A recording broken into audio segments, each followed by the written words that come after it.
Kali ini saya akan sedikit mengulas tentang cara mengembangbiakan buah naga dan supaya buah naga berbuah di dalam media pot. Dalam arti buah naga ini bisa dijadikan tabulan pot karena buah naga ini berasal dari Meksiko, Amerika Tengah, dan Amerika Selatan yang jenis tanahnya berpasir ya.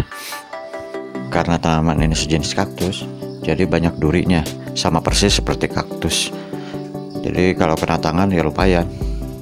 Dalam proses penanaman tanaman ini gak terlalu ribet sih sebenarnya.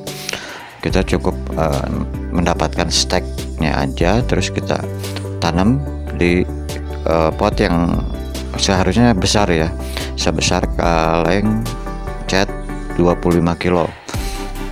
Jadi supaya si tumbuhan ini dapat berkembang dengan subur dan dapat menghasilkan buah. Nah, untuk itu saya sengaja menanam di atas ya, di lantai 2 supaya mendapatkan sinar matahari yang cukup. Ini jarang disiram pun nggak masalah. Malah justru kalau kebanyakan air dia akan busuk.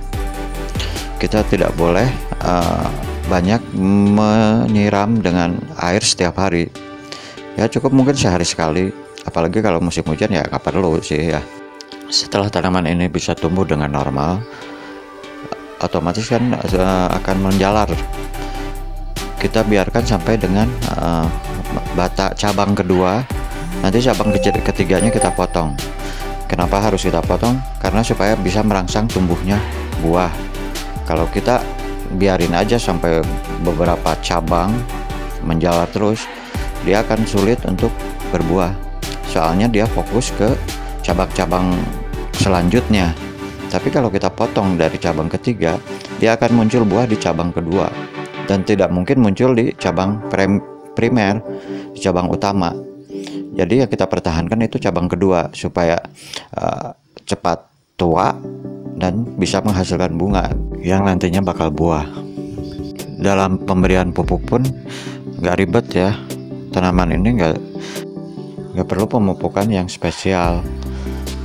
Jadi kita seala kadarnya aja, yang penting unsur makronya terpenuhi. Unsur makro di sini seperti natrium, fosfor, dan kalium.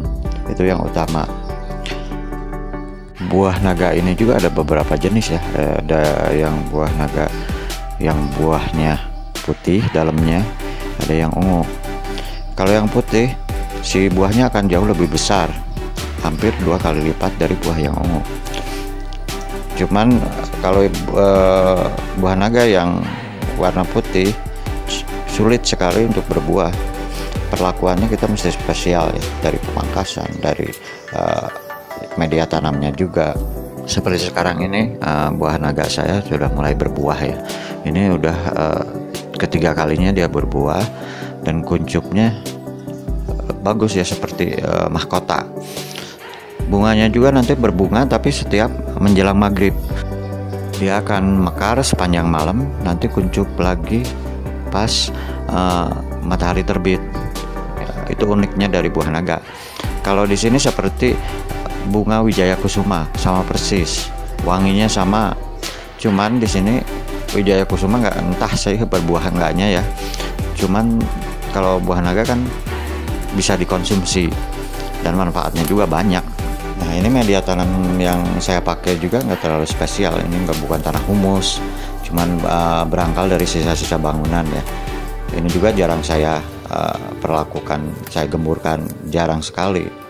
Cuman kalau di musim kering ya saya sehari sekali menyiramnya. Pemupukan juga cukup sebulan.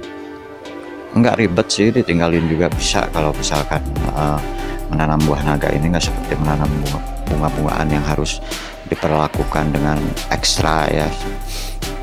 Ini kita steknya kita tancapin, kita tinggalin. Cuman kalau udah mulai menjalar, kita harus mengontrolnya supaya jangan menjalar lebih jauh dan bisa cepat berbuah dengan cara dipangkas. Untuk yang mau dan berminat menanam buah naga dalam pot, ini nggak ribet sih, nggak ribet. Kita tancapin, kita tinggalin, cuman kita kontrol pas sudah menjalar. Seperti kali ini saya potong nih batang tersiernya, yang kita sisakan batang sekunder, sehingga si buah tersebut nantinya akan jauh lebih besar. Buah naga juga kayak manfaat ya, seperti buat daya tahan tubuh, memperbaiki usus, terus menguatkan tulang, dan banyak lagi manfaat dari buah naga, seperti untuk asma dan batuk, dengan diolah dan diracik menurut selera kita masing-masing tentunya ya. Kalau yang kurang suka dimakan langsung ya kita campur bikin sop buah atau seperti jus gitu kan, bisa. Tapi kalau menurut saya lebih seger dimakan langsung sih, tanpa campuran yang lain. Jadi manfaatnya juga nanti terserap ke dalam tubuh kita dengan maksimal. Ya mungkin cuma itu yang bisa saya share ke semua, bahwa buah naga tidak selalu harus ditanam di kebun dengan lahan yang luas, tapi kita juga bisa memaksimalkan pekarangan kita meskipun di lahan yang sempit, tapi dia bisa tumbuh dengan normal dan bisa berbuah. Yang lebih utama yaitu sebelum kita melakukan penanaman jenis tanaman apapun, kita harus mengetahui dulu karakteristik dari tumbuhan yang akan kita tanam di dalam pot. Jadi dia maunya di tanah seperti apa, terus sinar matahari bisa full apa enggak, itu yang harus kita pelajari dulu, sehingga kita dapat memaksimalkan tumbuhan tersebut sampai dengan menghasilkan buah. Semoga informasi dari pengalaman saya ini dapat bermanfaat bagi semua ya.